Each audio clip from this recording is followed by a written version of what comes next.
You're listening to the Outdoors Channel. I am witnessing the blossoming of a truly magnificent new form of communication. It's one small step for man. Reaching out into other worlds. One giant leap for mankind. I think it's a splendid idea. Hi everybody and welcome to another issue of the Outdoors Channel magazine show, where we share information, news and experiences, in fact anything to do with the great outdoors to encourage us all to get out more.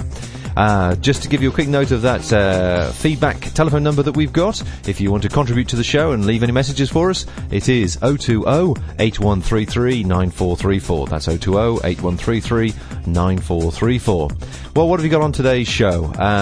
Once again, we're at a Harrogate Trade Show, which was in early July there, and we're speaking to two interviews this time. One with Richard White, the Business Development Manager from Lifemarque, who tells us about a whole new range of equipment and products they've got coming out, and an interesting one with Simon Baisley, the editor of Trade Magazine, OCC, which is published by Blaze Publishing, a very well-respected trade magazine, and he shares with us some thoughts. But first, we're going to have a bit of music, some nice easy listening music, and this is from a UK artist, Robin Tim, T-Y-N-N, and that music is available on the Podsafe Music Network. Just go in there and look him up. The track's called Going Nowhere Fast, and I thought it'd be a nice, gentle, easy way to ease ourselves into the show.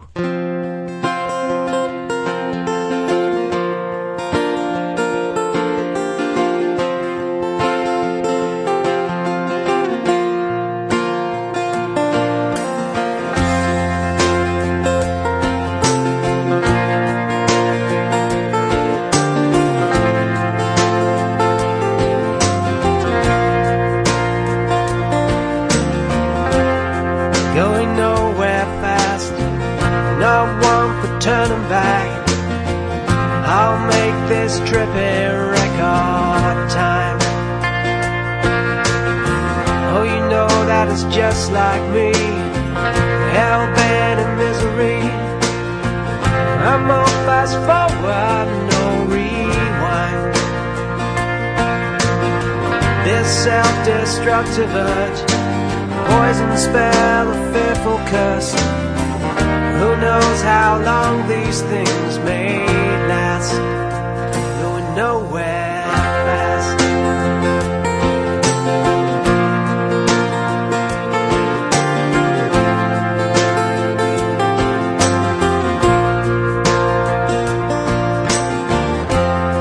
Going nowhere fast.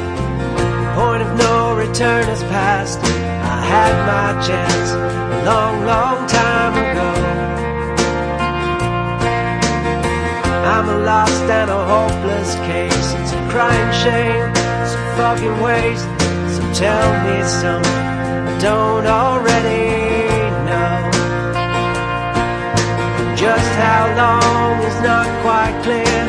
It's days and weeks and months and years. The ending's set in stone and the die is cast.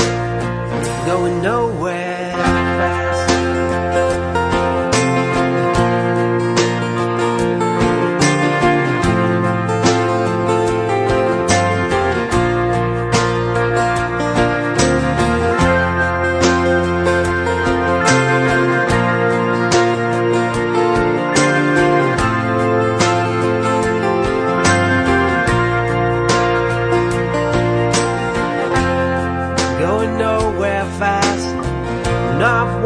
Turning back, I'll make this trip in record time. Oh, you know that it's just like me, hell-bent in misery. I'm on fast forward, no rewind. The city stretches out below, this window ledge on the 15th floor. As I step out, crowd lets out a gasp. Going nowhere fast.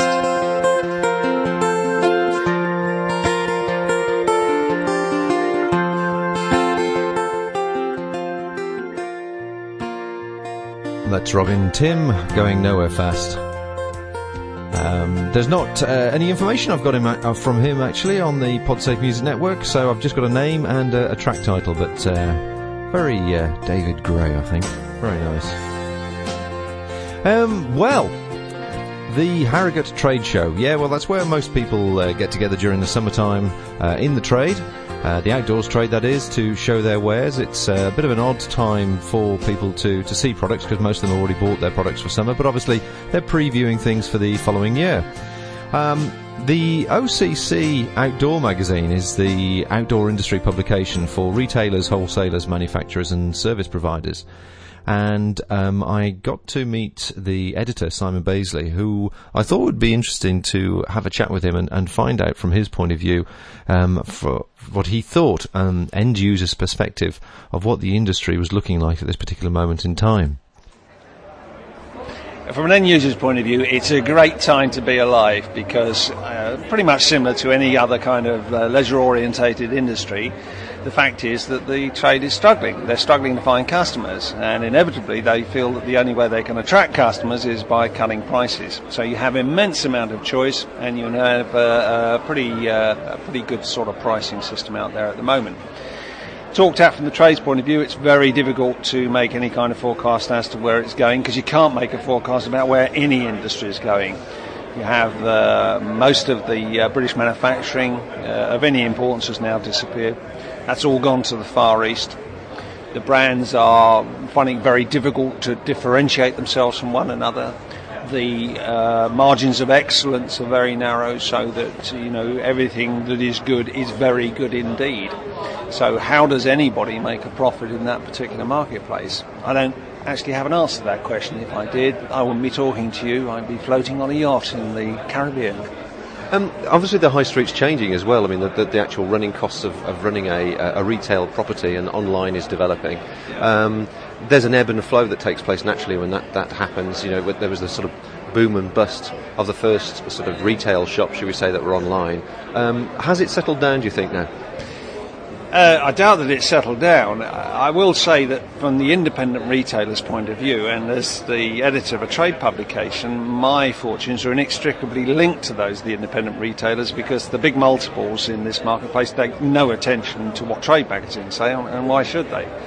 The crumb of comfort came at the end of last year. If you looked at the results for general fashion retail brands such as Next, and you compared them with those of the Pilot High, Sell It, Cheap Brigade like Matalan, you saw that there appeared to be some tiredness on the part of the consumer for the endless cycle of sales, and the things that are handmaidens to that. I mean, we all know the TK Maxx experience, great bargains to be had, but then you've got a queue for 4.5 days to get someone to actually take your money. So if I'm right about that, and I'm very rarely right about anything, the likelihood is that there is some hope for the independent retailer in the fact that people appear to be moving back towards the service area. I wouldn't ever overrate that. I think when it comes down to a trade-off between getting a lower price and a decent standard of service, the tendency is still to take the lower price. You asked about the internet. Clearly, particularly in the markets in the outdoor sector, such as the specialist markets like kite surfing, wake surfing, terrain running, all those kind of areas which are quite specialist, they're carried out by young people. Young people tend to be much more technically literate and are much happier using a computer. So that side of the market is going to grow. And the retailers, both independent and multiples, have been quick to pick up on that. They both have, nearly all have very strong websites where that's concerned. So but I don't see necessarily internet in the immediate future destroying the retail habit. But I do see all the various combined business pressures, of which the internet is one as far as the independent retailers are concerned. I do see those continuing to mount. It's the usual story. If you're good at business, or you have particularly you're willing to get up at 4 o'clock in the morning, go to bed later than the other guy, in business you'll tend to succeed, as you will in most departments of life. There's no secret to it beyond that. I tend to get up at 10 o'clock in the morning and go to bed at 1 o'clock in the afternoon, so you can imagine what my life's like. Sounds fabulous. Is there anything, do you think, that the retailer can do to develop his relationship more with the consumer, with the end user? Because sometimes you get a bit of a feeling there's a bit of complacency going on with some of the larger stores, certainly. Yeah, I think that's right. The complacency probably doesn't arise so much from sort of an institutionalised attitude. It's the very nature of large retailing, which is that you are some way away, the staff are some way away from the principles of the business. In other words, they're Saturday morning people who are just filling in. There's a high turnover in staff. And again, echoing this theme of trying to support the independent retailer, you do have someone when you walk in the independent retailer whose fortunes are wholly dependent upon, getting on with you as a customer. Of course, that doesn't necessarily stop some independent retailers being kind of very ambivalent about the level of service that they give. But I think that it's nothing new. There's not any rocket science. There are no profound ideas to come out of it. It's very straightforward. Be involved with your customers. Understand better what your customers are actually aiming for. Use your product knowledge in a way that is sensitive to their particular needs. And obviously, the most difficult part of all is deliver the products to the customer at a price that they feel makes it worthwhile, perhaps coming to your store rather than going to some big, rather impersonal store on the edge of town. Obviously here at Harrogate we've got the trade fair going on at the moment, which I understand is considerably smaller than it used to be due to different reasons. But what's the vibe you're picking up from this particular show this week? Well, a lot of things shrink in old age, as I'm sure you're aware. I think the vibe that I get, as you say, is that people come to these shows. British industry, not just the outdoor trade, has learnt to get by on low expectation, and so anything that happens that runs contrary to that is treated with great surprise and great enthusiasm. And I think the exhibitors came here in the dark as to what to expect, and they have been marginally, I wouldn't go as far as to say pleasantly, but marginally surprised that things have gone as well as they have. Whether in the cold light of day, when they come to consider the outlay of costs for being here and the subsequent orders that they might get as a result, and indeed their general performance over the year, whether they can afford to come back here next year, given the alternatives for spending that marketing money in other ways, that remains to be seen. I'm not optimistic, not because there's anything wrong with this show. It's a good-looking show.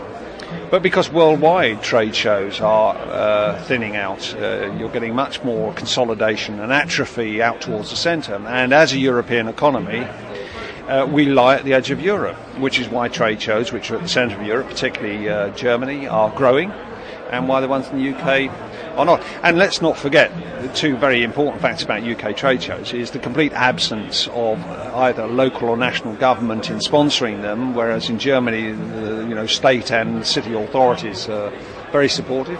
And number two, the deep horror that the average British worker has towards serving anybody, of which trade shows are part of that. So, we basically don't like doing these things. That is another story, of course. The PR aspect of that retailers and also manufacturers involve themselves in, do you think they're doing enough, that they could be doing more? The quality of their sort of presentation and the marketplace and the way they're distributing their information is of a good standard, or has it dropped off recently, or is it developing? That's an interesting question in as much it can be rephrased in a lot of different ways and reinterpreted in a number of different ways. Could I be a better husband? Yes is the answer, and I spend a lot of my waking hours worrying about ways in which I'm not as good as I might be. Yeah, PR is one, because the problem with PR is always that it's so difficult to evaluate, and inevitably therefore gets pushed to the back of the queue when compared to those things where there is a clear result coming out of a clear action.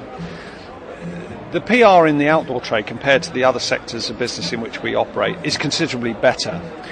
Probably because it's linked to a fashion industry, and fashion PR is among the best that there actually is. The problem for small companies is that inevitably you can't afford to devote a person to it. Any kind of professional PR operation is going to ask for the kind of money which it's not realistic to expect them to afford. So the PR comes down to something which the individual or a small group of individuals have the time to actually do. And when it's done like that, it's mostly done quite badly. One of the roles of trade magazines should be to offer guidance to the smaller suppliers on how for no money, effectively, low cost or no cost, they can get effective PR, and in fact that's something that we do from time to time.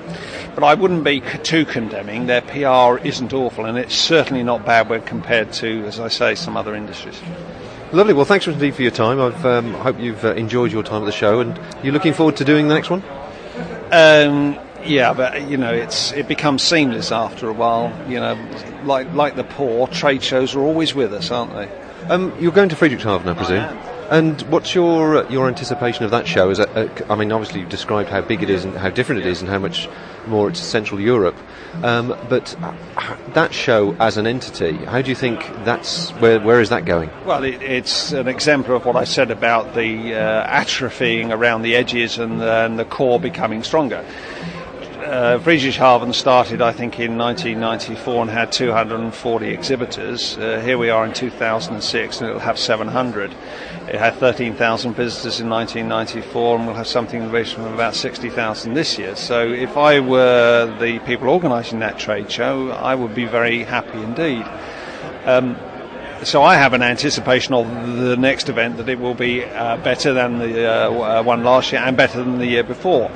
In the long term, however, the global market will see to it that even Friedrichshafen and even the big German shows in other sectors will itself fall by the wayside. I mean, I'll probably be dead by then. I'm certainly not planning to live, much beyond 150. But it will happen because the nature of the beast is that markets and the world, of course, are growing smaller, not larger. Or rather, the markets are growing larger, but the world in which they operate is growing smaller. My thanks to Simon there for his insight into the industry from an end user's point of view. I think it's quite interesting to actually see how it's developing and obviously as end users, consumers, I suppose, of the products and goods, where it's all going, what's developing and how much effort's being made into it. So thanks again to that, to Simon. Now, Lifemarque is a name which you'll see any shop you go into, be it in the high street or any of the smaller independent shops, because they provide a huge range of accessories. And it was quite interesting to go to their stand and see what was coming for the next season, which is expanded enormously, and they've started to use a bit more colour. So I spoke to Richard White, who's the business development manager for Lifemarque, and asked him, well, what's new, what's coming for 2007? Right, Life Venture is one of our travel brands, and we've got three real areas of a change. Our towel business has changed dramatically. Our packaging has changed dramatically, and some of our larger products, so sleeping bags and backpacks and that sort of thing, has changed a lot as well. I can see a lot of colour this year in this stand. Yes, what we find is, particularly with travel customers, they're wanting things that are a little bit different. So we're very fortunate to sell an awful lot of towels, and what we find is a lot of people have got the same colour. So if we can have a bit of variety, some print works and something that's different, that is what people are after. And we've come up with lots of different colours that people can choose from. So how do you choose these colours? There are prediction houses that you can get, mainly for the fashion brands in clothing. Things like towels and backpacks are slightly a step behind and that sort of thing. So you can see what the designers from clothing are doing and then saying, will that work on hard products, which is what we call this category. Okay, do you want to talk us through any new products you've got on the towels? Okay, on the towels, traditionally we've had two levels of towel. What we call our advanced series, which is the real core of our business, the softest fabric that you get out there with the most moisture retaining features, and that continues. We've added more antibacterial features to it as well, so it lasts a bit longer and smells fresher. The other one that is the core part of our business is the microfiber, which is more like a traditional towel. They continue, we've tweaked them slightly, but they're still the core of our business. The exciting new developments for us are at the lower end of the market, where we have a Trek towel starting at $7.99, still a soft microfiber fabric, but at a lower retail price. There's a lot of competition out there. We're a premium brand, and we're making sure that we do cater for any retailer that wants the lower end. And probably what we see is the smallest, lightest towel on the market, which is the Hydrofiber Ultralight. We've developed this fabric in conjunction with the European manufacturer to come up with the lightest towel fabric in the marketplace. we've put holes in it, so it actually dries a lot quicker than any towel in the marketplace. And what that gives you is a big towel, but it's still a very small pack size. What we're finding is customers are demanding bigger towels, but the cheaper brands and some of the cheaper products you get, the towel is then too big to actually take around the world. So if you're going around the world for a year, this is probably the best towel to take because it dries very, very quickly and it packs down really small. I have to say, having touched the fabric, it's not an unpleasant feel against the skin either, is it? No. What Lifemarque is all about is making sure the product is premium. And what we've said here is it has to perform and has to feel right. A lot of the competition here, the moisture wicking is fantastic, but it feels hard. So what we've said, we have to make it soft. Actually, what we're looking at doing in production is washing it once, because it gets even softer then. So first feel is always the important thing. The other thing on towels is what we're doing is colours and prints. So we have 3 different prints that we're developing. One which is a map of the world. So you can actually take it around the world and say, this is where I am, or these are the places I've been to. Put a stain at every place you stop. Yes, yeah. Get a marker pen and just stab it.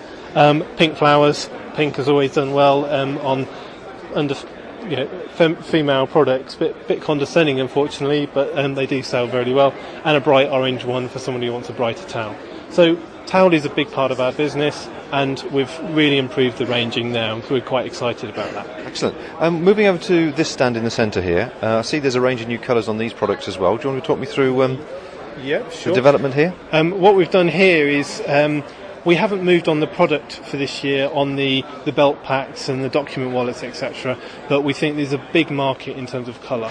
A lot of retailers have said, we love your product, it's the best in the marketplace, but it's generally all black. Can we have a bit more vibrancy? So again, there is a choice. People are getting a bit more adventurous in what they wear in terms of t-shirts, clothing, so they may wear it for belt packs as well. So we've got 4 different colour ranges that go from a very small mobile phone case all the way up to duffel bags, all in a variety of colours. And we've got terracottas, stones, cedar greens, and an ice blue as well. So it covers all markets. It looks quite fresh on the stand. And what we're encouraging customers to actually do is perhaps buy across the colours, not necessarily all product, and maybe only for 1 month. But at least there's an injection in the window or on a stand to say, hey, we've got some excitement within the range. Certainly it's going to look much more attractive in the retailers, in the actual outlets themselves, to see the colours moving around. Yes. And what we have found within other categories that we have another brand called Little Life, and we've been asked for colour there, and what we're doing is spreading it within the whole ranges. Okay. I see you've got some laptop cases there. That's a... Okay, one thing that within product development that we wanted to improve upon was our whole stuff bag, packable and dry bag category. There is a lot of competition out there, but we do a very good business in that area. So we start down here on very ultralight siliconized fabrics that hardly weigh anything. Then we go into hexagon ripstop dry bags that are probably one of the best in the market. We use Duraflex buckles, we use top quality webbing, and they're guaranteed waterproof. And what Lifemarque has always done is always offer to the customer a very nice packaging solution as well. Extending from that is, like you say, on the laptop bags, where we've said there is a core market out there for people who want laptop bags. There are lots out there that are black and boring. So what we've said, let's try and do something different. And at very sensible retail prices, the large one's only £15 and the smaller one is £12.99. And that's what, a 12-inch screen and a sort of 15-inch screen? Yes, the biggest one will take a 17-inch screen at a push. Really the 15.6 or 15.4 is the average. And then you've got a 12-inch screen, like you say. But they are highly water resistant. You could dunk them in the bath and pull them out again and you're fine. We wouldn't say that they're waterproof because there are seams in there, but they've got a roll top at the top to stop the water going in. So we think that's probably a limited market within the outdoors, but great for stuffing in a rucksack, great for taking with you in the boot of the car, and at sensible retails that customers can say it's not going to put them off. Well, certainly it's half the thickness of the standard laptop bag as it stands anyway. So Yeah. if you're just carting your laptop from A to B, it's quite a funky bag, nice colours, and it'll slip inside something else quite easily. Yeah, well, the key for us is who would buy it is somebody who's in the outdoors that's got perhaps a big rucksack, and that will go inside it. You can carry it as a briefcase as well, so there will be a portion of the market that do that, but we don't think that's going to be the core. It's the people who want to stuff it inside something else. Okay, and now I see there's a new branding here, EX3. Could you tell me what this is all about? We call it EX Cubed. The reason for that is within the marketplace on sleeping bags and sleeping bag liners, there is a lot of brands out there that do a very good job, and they're really targeted at mountain use. What we've said is we are a travel company, we do very well with travel, and our sleeping bags should be have travel connotations. So we start with a 750 gram sleeping bag that's a very soft microfiber outer with cotton inners, etc. But the real difference for us is it's got this EX Cube treatment. It's antibacterial on the inside, it's anti-mosquito and anti-bed bug. So there's 3 different ways at it. So if you are travelling, it will repel mosquitoes, which is the key. It will also get rid of bed bugs. Well, it won't get rid of them, it will stop them coming into your sleeping bag, which is a real uncomfortable thing to have. That technology also goes onto our sleeping bag liners, which is not available from any other brand at the moment. We are introducing 2 synthetic products at 39 and 49 and 2 down products at 69 and 79, all packed down to very small sizes, and the down 600 being the smallest and the lightest that's available. For people who go around the world, think they might want to take a sleeping bag but don't want to take a really big one, and they're perfect for that.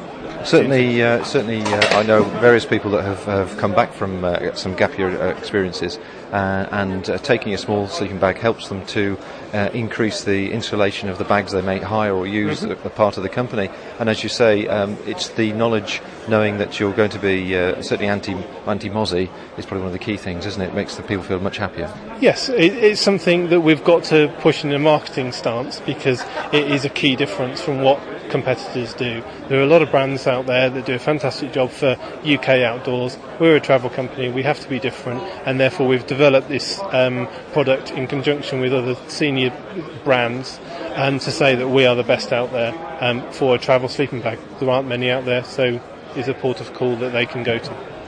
And where is Life Systems now? It's obviously looking like it's going to be a very busy 12 months for you. I understand that the Little Life series was extremely popular. How do you see it going over the next 12 months, the sort of market trend? Life Systems is changing. Life Venture has grown in terms of colour, etc. Little Life is a real area for growth for us. It's been very large growth within outdoor, but there is another market channel for us, which is nursery, the big chains of children's shops, which we're now cracking into, and they're seeing our product as distinctly better quality than what is available in the market in the marketplace at the moment. The reason for that is we come from a rucksack heritage, not a child cot or nursery heritage. So that's what they're like, and we see growth there. One of the key differences for us, though, is we're introducing our 4th brand, Mountain Paws. Little Life has been extremely successful for us. We've seen that people are taking children to outdoors. We also know they take dogs and animals, so we've launched a range of competitively priced dog bowls, dog toys, and dog leads, dog stays, dog towels, to make sure that we're catering for all parts of the family. Well, certainly if I have a look at that stand a bit closer there, as you say, there's certainly a good range immediately here of the feeding bowls and water bowls as well, and the leads. And looking at these leads, they're not traditional leads, they look like climbing straps. Yeah, what we've found from customers have come to us and said, we like your product, we like your stands, we like the way that you do things. And there are dog products available on the market, but they're very expensive. And what we want is something that is a price that you don't have to consider, if you like, and to be a point of difference. What we're known for is technical outdoor products. So on the ropes leashes that you've suggested, they're made out of climbing rope. So these are the same leads we actually make our hammocks out of. So they're fully tested, and they'll take a 20-stone man. So you should be able to look after your dog okay. Looking at our towel technology, we would like to think that we're the brand leader on towels, is when you take your dog home after a muddy walk, they get very mucky and they muck up your kitchen, and you try and hold on to them and they shake and all that sort of thing. So we just came up with an oven glove idea to try and find a different way of solving the dog being mucky problem. And we've tested this on our product testing team, which you can see here, and they've all done a great job of being able to develop this product to be the best out there. What a remarkably simple idea. It's just a large pair of sort of oven gloves, as you say, using the towel technology. Yeah. And when I had my spaniel, I could have done with that several times over. Yeah, this is a microfiber towel, so it's our top specification towel. And it really soaks up the moisture very quickly, but it's easy to grab hold of your dog at the same time and towel them down. So we think this could be a unique position in the marketplace. The dog bowls, what we've done on our dog bowls is made them competitively priced. They're fully waterproof. They've got a metal rim around the outside, similar to what you get from washing bowl technology from a lot of American brands and that sort of thing. But you have cinch gaiters on there as well, so you can actually put your food within the product and then store them quite safely. So you can put the whole thing inside the rucksack and it's not going to spill. Yeah. And the water ones don't come with the gaiter, but they're slightly cheaper. And again, once you put the food in there, they're very sturdy and you can get a good day's food within there and at a sensible price. So these bowls start at $7.99, wow. Which is very reasonable for what you see in pet shops and other outdoor shops. So when are we going to see these available in the high street? We're talking to some of our large customers today about bringing them in slightly early, see if we can get them in pre-Christmas. But they'll be on general release from February because that's when most people will be able to make the decision. If anyone can make the decision earlier, then we can supply them earlier for Christmas. Richard White from Lifemarque there. Well, thanks to Richard and also to Simon for their assistance and interviews. I thought it'd give people a bit of an insight really as to what's going on in the trade and what's coming in the near future. Now, with these Outdoors Channel magazine shows, it's not all about trade, so there will be a whole variety of things coming in the near future. It's just that I happened to go to the Harrogate Trade Show and get a whole range of interviews with different people, so I thought it'd be interesting to share that with you. Well, that brings us pretty well to the end. We've got one short little notice here, and then we're going to wrap up with some music. Again, the music's all from the Podsafe Music Network, which we're supporting because they support unsigned artists, and they get 90 cents of the 99 cents you get charged should you want to buy it. The last track's going to be Watchstar by Three Blind Mice, or another UK band, Lyndon Conan, Alex Grayson and Sean Keane, and they are currently recording their new album, Good Grief. Their music is available at catsaway.com, on iTunes or CD Baby, and that's Three Blind Mice. So we're going to play out with that. So we hope you've enjoyed the show, and not forgetting our feedback telephone number. Call now on this number. 020-8133-9434. Call me anytime you want. This podcast is produced and hosted by the Outdoors Channel. To find out more, visit theoutdoorschannel.co.uk. Well, that about wraps it up from us. Hope you've enjoyed the show. We've got plenty more coming as time goes by, so stay tuned. Make sure you subscribe to our iTunes feed, and you'll automatically get everything new as it appears. And as soon as we've got the videos ready, we'll let you know about those as well. Anyway, here's Three Blind Mice and Watchstar. Chill out moment, have a listen to a bit of music, and then get ready for the rest of the day.